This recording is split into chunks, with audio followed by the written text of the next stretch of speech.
বন্ধুরা, মালয়েশিয়ার পাহাংয়ের একটি ইভেন্টে যাচ্ছি। পাহাং হলো মালয়েশিয়ার মধ্যে সবচেয়ে বড় একটি রাজ্য।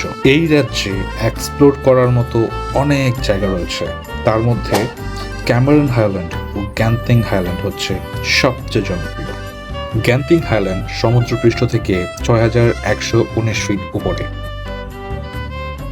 আর ক্যামেরন হাইল্যান্ডের সবচেয়ে উঁচু যে পাহাড়টি রয়েছে সেইটি হচ্ছে ৬,৬৬৩ ফিট।